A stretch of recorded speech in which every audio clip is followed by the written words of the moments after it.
el rito del velorio, del sepelio, a través del análisis de un caso que es el funeral de Francisco Cañedo, quien muere siendo gobernador. Y después les voy a hablar de la nueva arquitectura y de las nuevas tradiciones, para que hagan la contraparte de cómo muchas cosas, aunque lo vemos mal, yo que soy investigadora del tema, va a haber ciertas cosas que el narcotráfico nos está ayudando. En este caso, el excesivo y desmedido aumento poblacional ha hecho que se diversifique mucho el sistema de enterramiento. Porque el concepto de los cementerios históricos en los que podrías generar un espacio muy grande, con la saturación de los mismos, los costos elevados y sobre todo con el hecho de que ocupan mayor espacio, ha hecho que se busquen unas nuevas ofertas que abaraten los costos. Sin pensarlo, que con ello vamos perdiendo una de las tradiciones más grandes que tenemos los mexicanos. Por ello, esta ponencia se aboca sobre todo a estudiar dos casos de estudio: el Panteón San Juan de Pomuceno contra Jardines de Lomar. ¿Para qué? Para que ustedes vean ese análisis. ¿Por qué estudiar cementerios? Les decía, cuando preguntan o me comentan que por qué trabajo yo a los muertos, les digo porque no solamente es un negociazo, sino porque también el patrimonio funerario, yo como arquitecta, es la élite de la arquitectura. ¿Qué pensar que dentro de la arquitectura no tener un Egipto, las pirámides de Egipto, el Taj Mahal, las maravillas del mundo antiguo eran arquitectura funeraria? Entonces, pero normalmente no se relaciona con la muerte, pero son monumentos funerarios. Entonces, viendo el patrimonio funerario, yo me voy a ir enfocando en lo local. Como es sabido, en esta investigación la muerte sigue siendo un tema radical, porque no es algo que yo inventé. O sea, tienen cientos de años en los que ha habido ese cuestionamiento y ese miedo hacia la muerte. Por ello, investigaciones infinitas existen en las cuales, frente a la muerte, se ha documentado que se hacen frente a través de ciertas actitudes. En las actitudes incluyen representaciones físicas o tangibles como intangibles. Es así que a través de los ritos tratan o por lo menos intentan amortiguar ese sentimiento de pérdida. Muchas de estas prácticas funerarias y percepciones llegan a América, obvio, impuestas por la corona española a través del cristianismo católico. Gracias a ello es que a nosotros como latinoamericanos o mesoamericanos se nos modifican los rituales. Ya dejamos de enterrarnos a través de una olla de barro, dislocación de las extremidades, y se nos empieza a enterrar en zonas sagradas.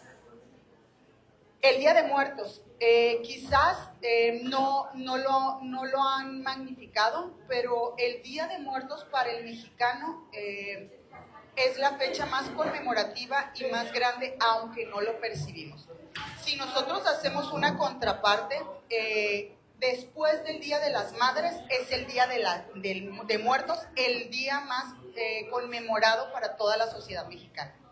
El Día de las Madres, pues, repunta, pues, porque es el Día de las Madres, pero el Día de Muertos es en el que todos coincidimos. No importa la religiosidad, no importa que no vayas al panteón, ese día inconscientemente recuerdas a tus deudos. Por ello, tan es así, tan importante que la UNESCO lo declara en el 2014 como la celebración patrimonial dentro de la categoría de intangible, como parte del patrimonio mundial. ¿Por qué? Porque vieron que había un riesgo en que al tergiversar sistemas seriados de enterramiento o también trabajar la incineración, pudiéramos ir perdiéndolo. Aparte, la película de Coco fue otro que incentivó la posibilidad de perder nuestro día apropiándose otro país de lo mismo. La festividad, la categoría dentro de la UNESCO que está reconocida es la festividad indígena de Día de Muertos, como la muestra de patrimonio cultural inmaterial, pero es la festividad indígena. aquella que van al panteón, que le hacen altares, que le llevan flores, que hay algo jocoso, algo alegre. No se incluyen todas las tradiciones como decir, nosotros que vamos con la banda atrás de la carroza, esa no entra, pues, sino la generalidad del mismo. Pero ¿y en Sinaloa cómo se festeja? Quizás no nos damos cuenta que en algunos casos la sacralidad que tenía el rito se ha ido perdiendo. No porque lo quieran perder, sino que en la modificación y las transformaciones de las tradiciones es donde se puede perder ese hilo conductor. Si bien es cierto, antes lo que es el rito y las tradiciones mortuorias eran sagradas, había un cierto respeto, un cierto miedo, ahora se han ido modificando. Los rituales de la especie humana pues son mega diversos y son concebidos como esas prácticas socioculturales que cada pueblo, cada comunidad o cada persona dedica a sus deudos. Aquí pueden ir rezos, pueden ir tratamientos, la manera en cómo amortajan, cómo se trata el cuerpo, cómo se da el velorio, el entierro, el sepelio, la vestimenta, las cremaciones y la edificación o representación tangible de los monumentos funerarios. Todos estos procesos los vivimos en Sinaloa. Que no los identifiquemos es otra cosa.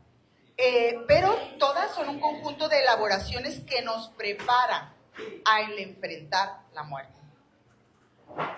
Pero ¿qué pasa aquí en Sinaloa? ¿Qué tradiciones tenemos con respecto a las ofrendas, los rezos, los velorios, los sepelios, los entierros, la vestimenta, la edificación de monumentos? ¿Cómo se hacía antes? Originalmente, nosotros no éramos de ofrendas. Nosotros no somos de altares. Por eso, a partir de que CEPIC nos está tratando de unificar en las tradiciones, nosotros estamos adoptando el altar en casa.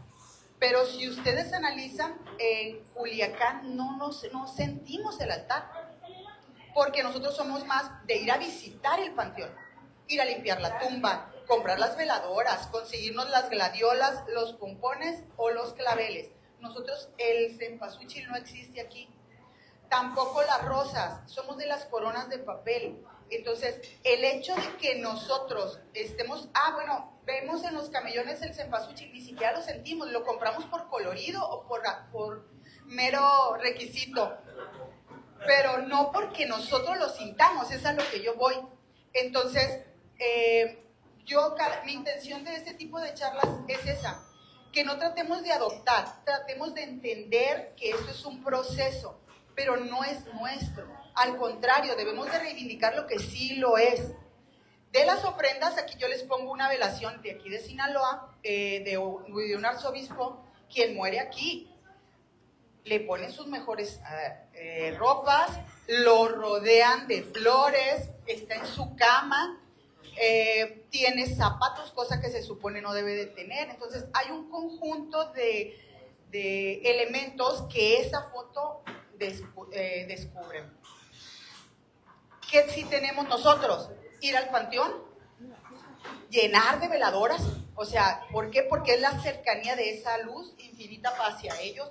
Nosotros no somos de la idea de creer de que ese día aquí están como lo de los altares. Sabemos que están todo el año. No ocupa esa fecha nada más.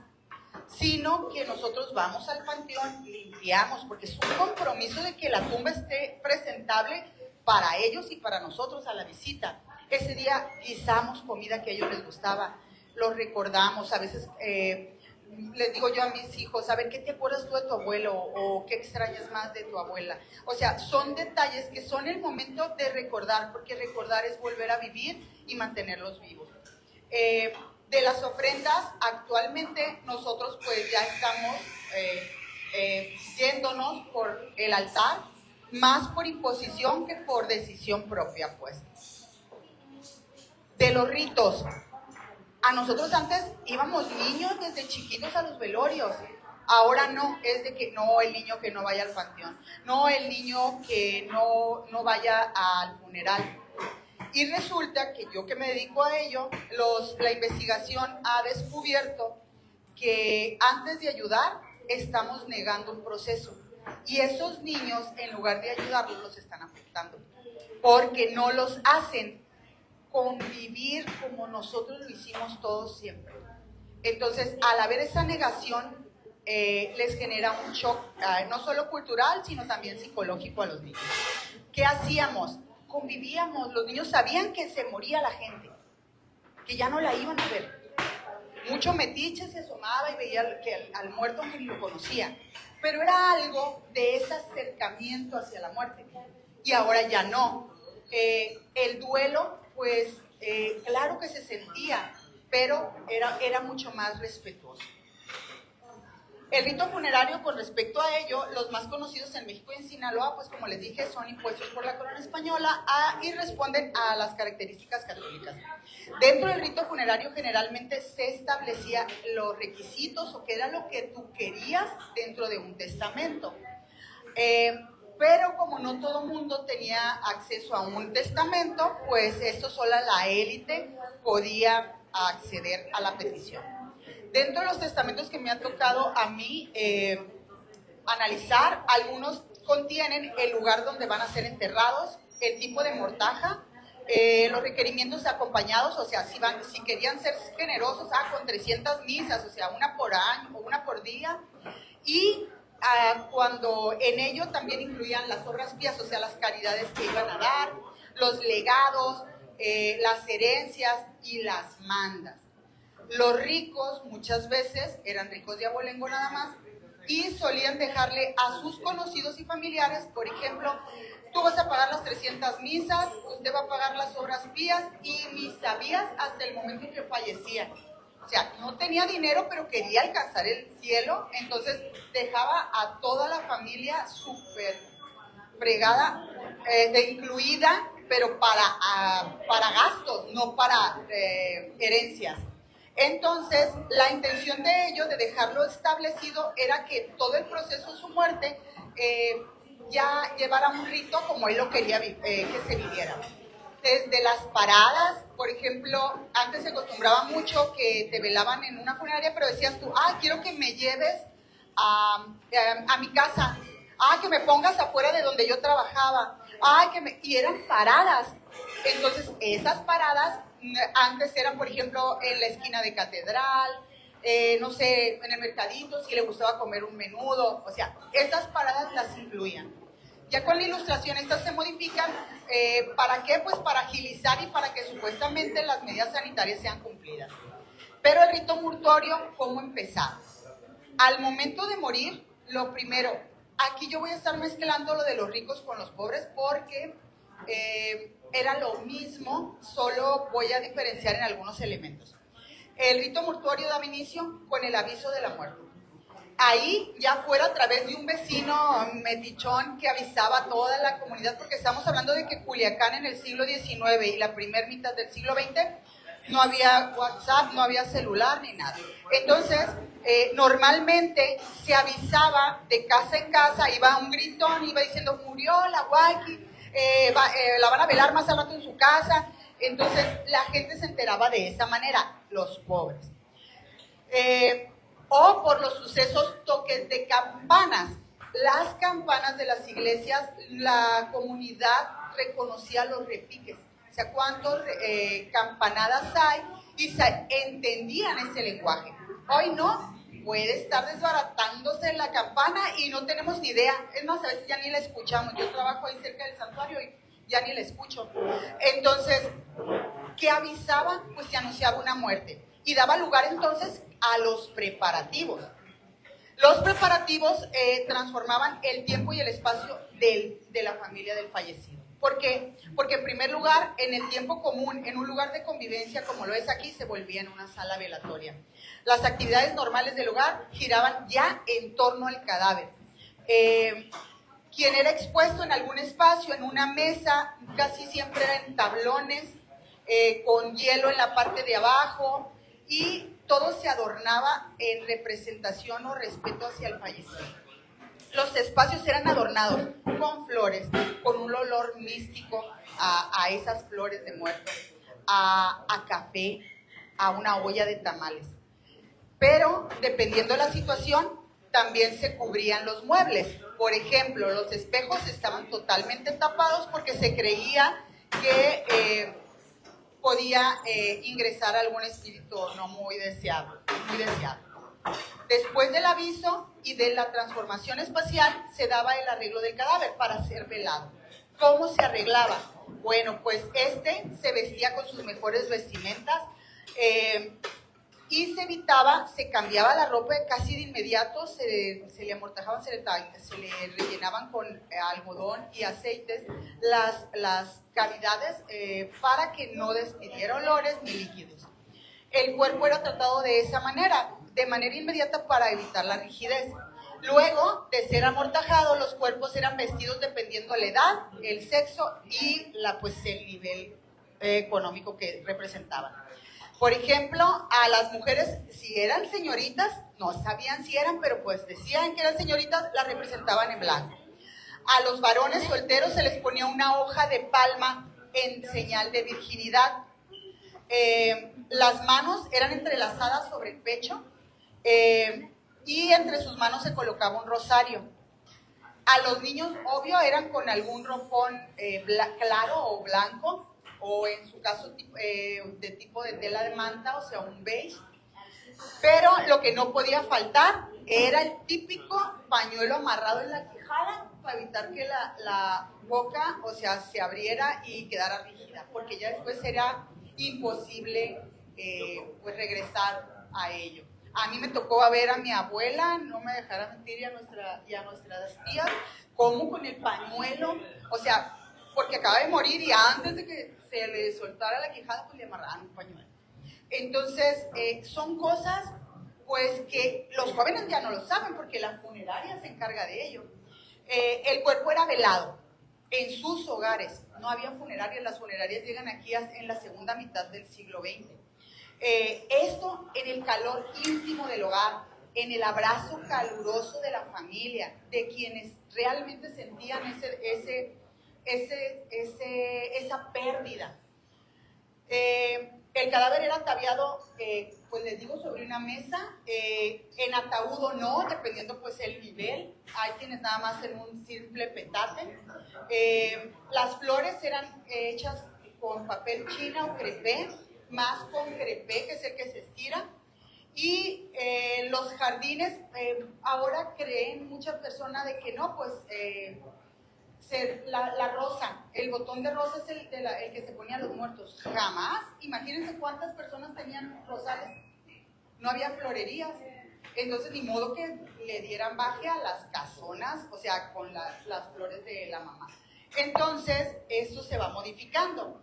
El primero, algo que consolidaba esta atmósfera también, era que había dos aspectos o dos momentos que marcaban este rito.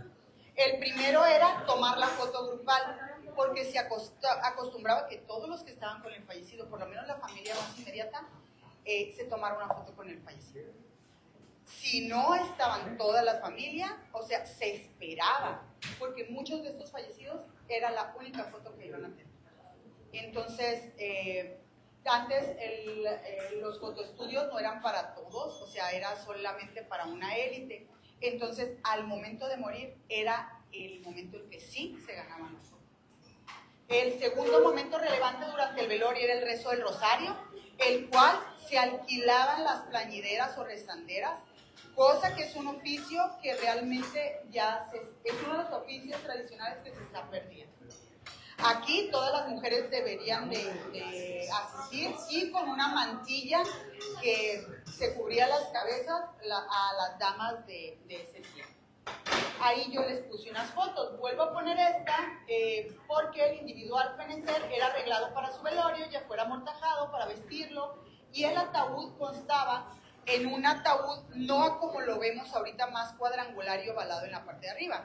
Eran en forma de rombo y era truncado en la parte de arriba del vértice para que hiciera más pequeño el espacio. No era el típico ataúd, eran mucho más pequeños. Los materiales variaban, la forma, la más común era esa, la romboide o rectangular. Los materiales variaban desde cedro y delicadamente trabajado con un forro tinto, en alguna seda o en alguna panilla, pero esto dependía de la élite y de la elección. Los de pino había de primera, segunda y tercera, y eran seleccionados pues dependiendo cuál era tu solvencia económica. La gente pobre que moría pues era trasladada en brazos, envueltos solamente cuando menos en una cobija o simplemente en un petate. Para Culiacán, durante el porfiriato, se estipula dentro del Congreso, el Cabildo, en donde estipula un recurso para generar los ataúdes a gratuidad para evitar ese cambio de que el que se va con una cobija y el que va en un ataúd, ¿no? Luego se realizaba la colocación del cadáver dentro del ataúd y este proceso consistía en eso, pues a la persona se le daba aviso del deceso frente a quien resultara encargada en la institución y luego hacía una relatoría de los datos, porque se registraba la muerte. Tenías que ir a la iglesia, si eras católica, a hacer un parte de aviso y te cobraban, por supuesto, por el registro parroquial y aparte el registro civil. Entonces ahí ibas y decías, yo o el quiriangulo vengo a avisar que falleció fulanito de tal, dejó hijos, dejó a la esposa, le sobrevive tanto. Algo de lo que yo he trabajado las fuentes de defunción y que me ha permitido aprender mucho es como en el caso de mi bisabuelo descubrí yo en el acta civil pues de qué murió, pero en el acta eclesiástica mi bisabuela tuvo que reconocer que tenía un hijo por fuera del matrimonio y nadie sabía. Pero pues ante la iglesia sí lo pudo omitir acá con el registro civil, pero no se animó ante el sacerdote. Entonces son cosas al que poner yo la contraparte, pues uno va descubriendo. Después del registro de función y cubrir el correspondiente pago, pues el sitio en cuanto a donde iba a ser enterrado, pues era lo que hacía la variación. El Panteón San Juan era el lugar idóneo porque era el panteón de los ricos, pero también teníamos el Panteón Civil, que era el de los pobres. Entonces, pues dependiendo tu nivel, era el lugar de entierro. Las fosas, sí había fosas comunes, entonces el lugar donde te enterraban, si no tenías ningún recurso, para eso, cuando no tenías, se acostumbraba que la familia o los vecinos pidiera cooperación. Si bien no te cobraban el registro civil o el registro eclesiástico, sí te cobraban el enterramiento. Entonces, ahí pedían cooperación las personas y está registrado dentro de los libros. También había la noción de publicitar la muerte, como en las esquelas. Antes se acostumbraban las esquelas mortuorias, en donde ponías tú, ¿sabes qué? Falleció fulano de tal, saberlo. Después, antes del entierro, para los católicos se tenía que oficiar una misa y esto pues le generaba mayor recurso a los paganos. Hay ejemplos de los velorios y el velorio pues era ese ritual social en donde el cadáver era, ¿cómo se puede decir?, abrazado por los deudos y sobre todo por los que realmente sentían esa pérdida. Los sepelios es el momento ya cuando te vas a encaminar al entierro. Este es el funeral de Francisco Cañedo, que tuvo una declaratoria de duelo nacional en el noroeste del país, porque recordemos que Francisco Cañedo muere siendo el porfirito pues, de acá, de nosotros. Duró un periodo muy largo durante el porfiriato siendo gobernador del estado. Abatido de neumonía, muere el 5 de junio de 1909 y el relato o toda la documentación fotográfica y bibliográfica del mismo pues es inmensa, pues es quizás el sepelio y el entierro más documentado que tenemos en Sinaloa. Como era habitual, pues el proceso mortuorio se hizo todo eso que les mencioné, solo que pues en un nivel mucho mayor. Y posterior a ser velado dentro del Palacio de Gobierno, que ahora es el Archivo Histórico, Francisco Cañedo es depositado en una caja blanca para luego ser trasladado al Salón de Recepciones Oficiales de Palacio de Gobierno, en el cual fue a través de una carroza conducido con un mundo de gente, de funcionarios y de pues, la sociedad culiacanense de mayor renombre. Esta es una imagen de la velación, adentro de lo que hoy es el archivo histórico. La magnificencia erigida, cómo se desplegó toda la velación, los funerales dentro del suceso público, pues le auguraba ser guardado en la memoria colectiva del sinaloense. Fue objeto de honores propios dentro del Salón Rojo y sobre todo se le realizaron pompas, elogios y pues todo el mundo fue a hablar bonito de Francisco Cañedo. La tristeza y la resignación estuvo ausente, porque si bien era gente que tenía que cumplir con este duelo, no era tan sentido como los hay en otras muertes no de la élite. Los restos eran añadidos para darle un poco de sentimiento de las rezaderas y las plañideras, pues lloraban y casi se tiraban, que era su negocio, para dar mayor dramatismo al mismo. El lugar estuvo ataviado, pues era el Salón Rojo, pero aparte con cortinajes, con muchas flores, en fin, todo lo que ustedes pueden observar en la fotografía de Francisco Cañedo. Fue ataviado con flores blancas, cubrían casi todo el lugar. Luz, pero no había aire acondicionado. Las flores no era tanto por el hecho de que desearan que tuviera tantas flores, sino que no apestaran, porque el lugar, o sea, lo ameritaba, encerrado con una saturación de personas y pues era la locura los olores que iba a haber. Entonces esta muestra, al lado trofeos, las coronas de papel, las flores normales y en fin las cadenitas, la lámpara, pues daban una atmósfera de culto mortuorio. Este es ya el proceso del traslado hacia la catedral.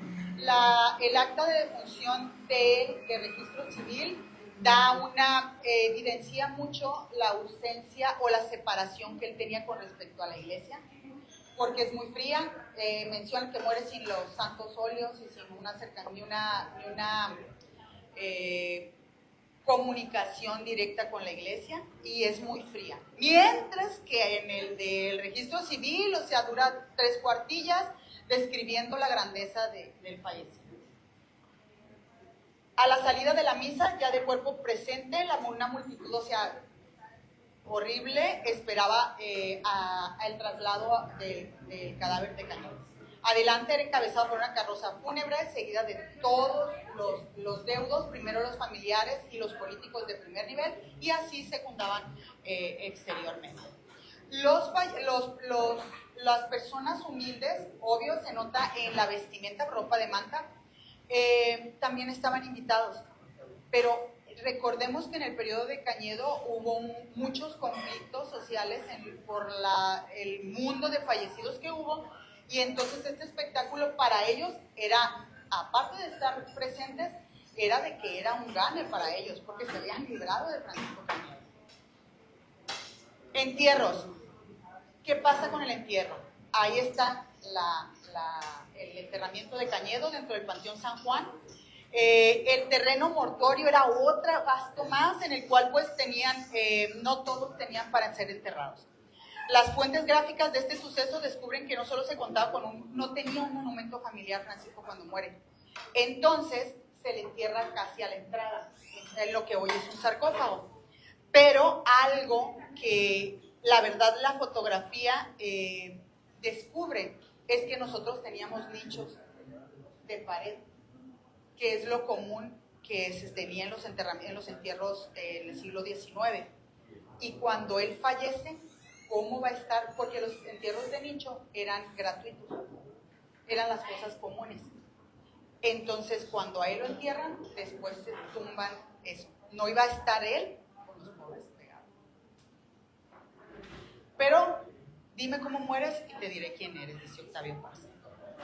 El patrimonio histórico arquitectónico funerario pues es mega diverso aquí, es muy vasto. Si bien dependiendo de la temporalidad es lo que nos va dando, pero Sinaloa tiene lo suyo.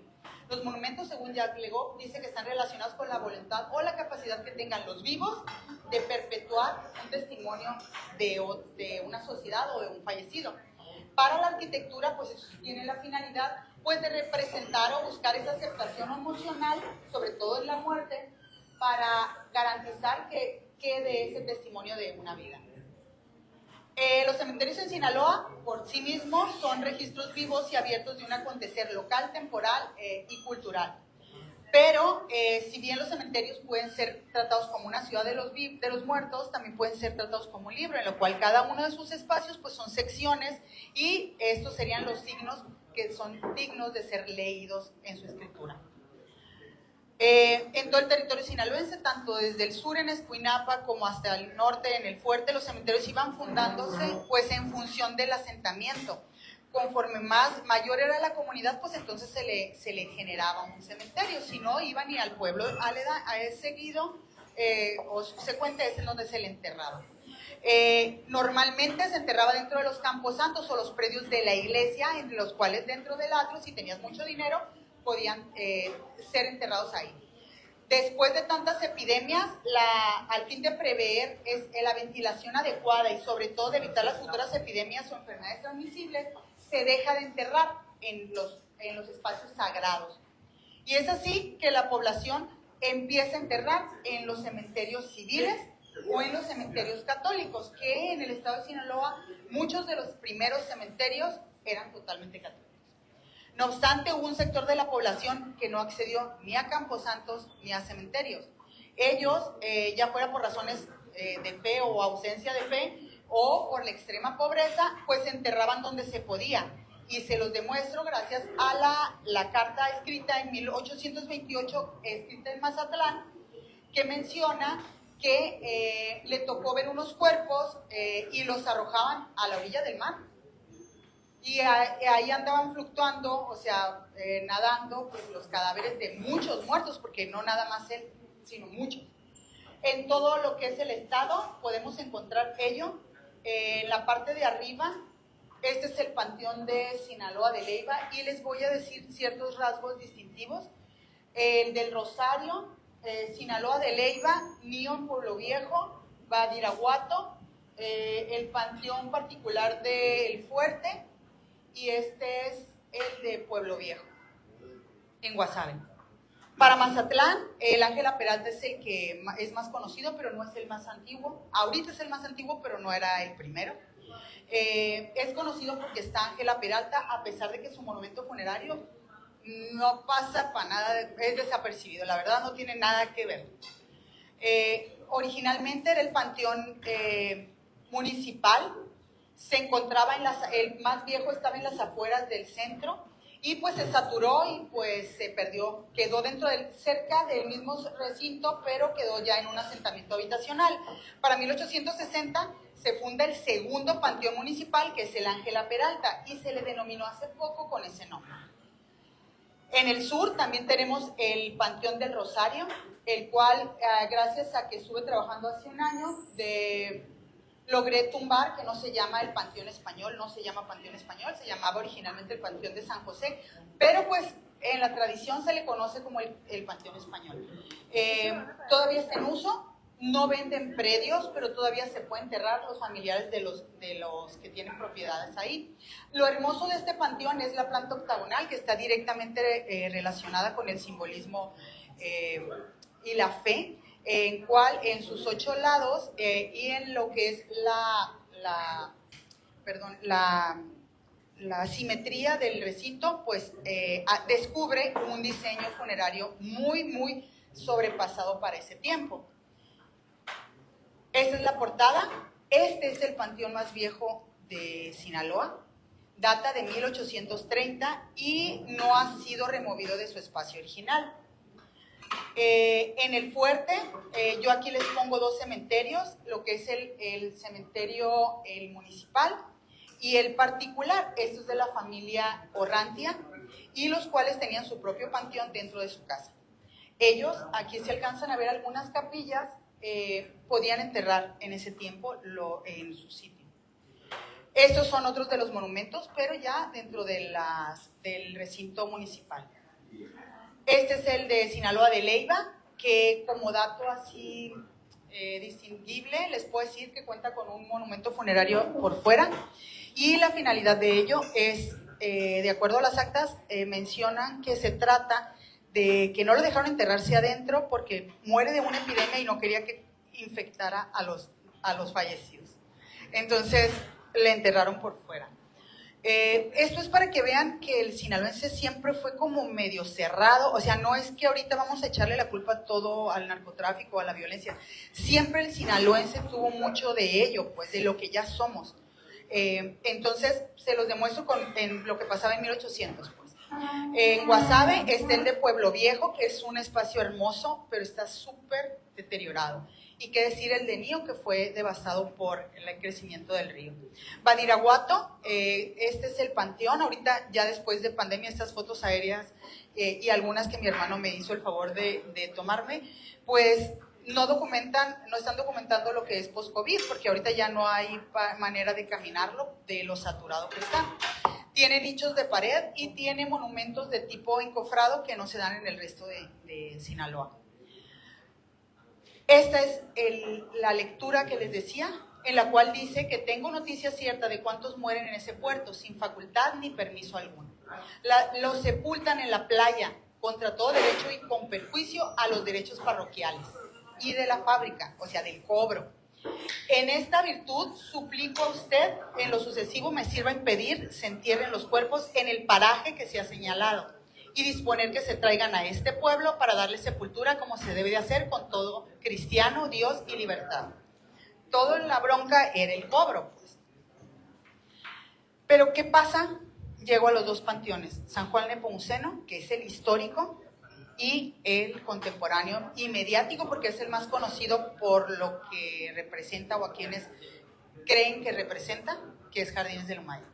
Culiacán tiene su máximo auge constructivo o con asentamientos de panteones a partir de 1831. Recuerden que en 1830 se funda el del Rosario, pero en Culiacán, cuando el Congreso Constituyente empieza a legislar, viendo que había saturación y si había excesivas daños mortales por las epidemias y los olores, llegabas a misa y salían gusanos y olores muy, muy feos, pues deciden construir un nuevo panteón.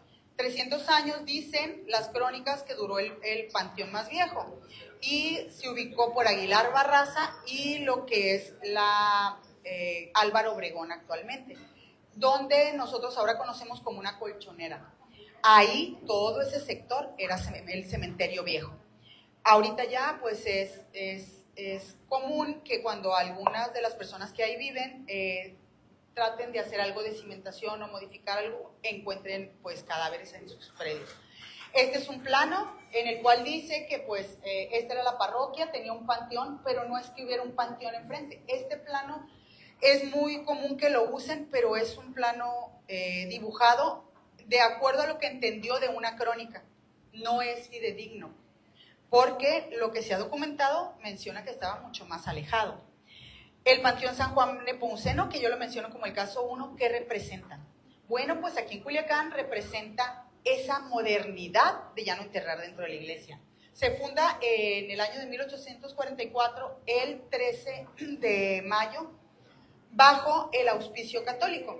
La iglesia pugna por construir un nuevo cementerio para seguir cobrando. Ya no podía, porque tenía saturada la iglesia y ya venía la idea de la corona española de ya no enterrar dentro del recinto. Entonces cuando dicen, vamos a generar un espacio para ganar más recursos. Y es el Panteón San Juan Nepomuceno el que cumple con ello. Con las compras que se hicieron dentro del recinto, se construye el actual ayuntamiento, que es el Seminario Conciliar y Tridentino, y también la actual catedral. El más viejo de los entierros es de Rafael de la Vega, quien muere en 1849 siendo gobernador, y pues gracias a que era un panteón católico y que no había un registro civil en ese momento, la ausencia de documentos que me puedan datar o decir, este es un entierro más viejo, me deja un hueco de 5 años. Se funda en 1844, pero hasta 1849 encontramos el primer entierro de Francisco Cañedo. En él, aunque no cuenta con un dato o alguna evidencia de su aspecto original, lo que es la portada principal te habla de ello, que es la misma, solamente que era totalmente hecho en piedra, y pues gracias a los enjarres y los acabados añadidos, pues es lo que normalmente encontramos. Tiene un arco de tipo escarzano, es totalmente neoclásico, no tiene ningún ornamento que lo trate de manera única. A diferencia de los demás, el Panteón del Rosario, el de Sinaloa de Leiva, el de Ángela Peralta, tienen un acceso hermoso. Aquí no. Eso, lo que sí tenía era un diseño al inicio para los carruajes, cosa que después se añade en su segunda ampliación. Puedo decirles que para el inicio, en los primeros 50 años de construcción, debió tener más de 120 tumbas hermosas, porque yo al analizar las actas de defunción parroquiales, ahí describen el pago que hicieron por el predio y el tipo de monumento que iban a hacer. Pero de esos 120, solo 48 pude encontrar. Al llegar a la calzada principal, porque la ciudad del Panteón San Juan es una ciudad de los muertos, podemos encontrar las calles principales como en la de los vivos y las secundarias. Entre más alejado estés del acceso, pues obvio era menor tu nivel social que tienen. Encontramos grandes familias como los Almada, los Díez Martínez, los Rojo, los Tamayo, los Espinosa de los Monteros, los Gersabek, los Corbel, los Vidaurreta, en fin, muchas familias de la élite prominente del siglo XIX. El mismo recinto podemos encontrar que tiene una fuerte carga simbólica de pertenencia social y es, a diferencia de la Ciudad de los Vivos, en el cual podemos encontrar latente y originalmente lo que era el diseño funerario sin ningún tipo de atavio o transformación. Fue fundado pues en la primera mitad del siglo XIX y a pesar de todo todavía sigue en uso. Está muy deteriorado. A partir de pandemia la devastación es increíble. Cuenta con estilos tipológicos y estilísticos muy variados que refleja la sociedad de su tiempo, desde los órdenes funerarios clásicos, como podemos encontrar un obelisco, una urna, un encofrado y un mausoleo. Podemos encontrar los grandes materiales que es la piedra cantera, el tabique, podemos encontrar la herrería forjada y en fin, un sinfín de elementos constructivos nuevos o novedosos para ese momento. Representa también la transición entre los valores católicos y los símbolos masones, que es algo muy recurrente dentro del recinto. También, al realizar el análisis formal, se puede decir que hubo un trazo o un diseño, porque de hecho en las compras de los predios te dicen, compró 2 predios hacia el oriente en el cuartel fulano de tal, a pesar de que ya no hay ninguna lotificación descubierta, pues. Quedan testimonios en él de la élite sinaloenses y sobre todo tienen mausoleos que la verdad son preciosos. Este es el plano que yo hice, cuenta con 2 ampliaciones, la primera en 1970 aquel lado y la del frente que era originalmente el estacionamiento. Yo aquí no les dibujé las tumbas para que se dieran más o menos idea de la proporción que tenía planeado para ello. Y ese remetimiento pues le daba un nivel porque es el único que tiene estacionamiento. Catedral y todos los edificios del centro no lo tienen, él sí lo tenía. El cementerio pues es otra pequeña comunidad, solo que en lugar de ser una ciudad para los vivos, pues viene siendo una ciudad para los muertos.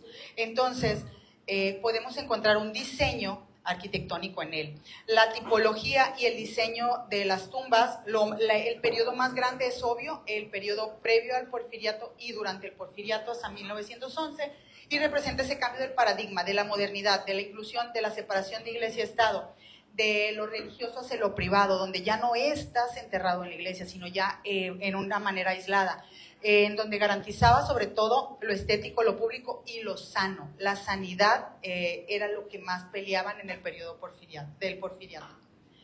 Aquí podemos hablar que las grandes tumbas o monumentos funerarios, pues la verdad tienen una riqueza de representación social, estilística y tipológica. En sí, el Panteón de los Ricos es presentada por una subdivisión al lado, por la calle principal, al lado izquierdo, pueden encontrarse la élite culiacanense, al lado izquierdo la élite o ricos, pero no de abolengo, sino que los extranjeros y otras personas que pues no es tan reconocida como los de La Vega. Y aquí encontramos pues esos últimos recuerdos de esos personajes famosos o históricos para lo que ha sido hoy el Culiacán del siglo XIX y la primera mitad del XX. La tumba más antigua, les digo, es la de Francisco de Cañedo, pero hay otras criptas históricas y artísticas que, pues, la verdad no solamente guardan los restos de un fallecido famoso, los Cloutier, encontramos los Tamayo, encontramos los Barrantes, en fin, los Royce, los de la familia de Verdugo Falques, de los Uriarte, en fin, sacerdotes, de todo tipo, que cada uno, pues, no solamente tiene una historia, sino que formaron lo que hoy somos como sociedad huiliche. En sí, el estudiar el panteón no solamente lo debemos de tratar como un lugar de reposo, sino un lugar digno de ser estudiado y de ser revalorizado. Tristemente, está en un abandono total a pesar de sus 181 años y pocas veces es visitado por las generaciones de quienes son familiares ahí. Entonces, la arquitectura del Panteón San Juan del siglo XIX y durante el Porfiriato hasta 1911 representa ese cambio de paradigma de cómo la muerte, como el rito, se va modificando. Es el primer inicio de modificación.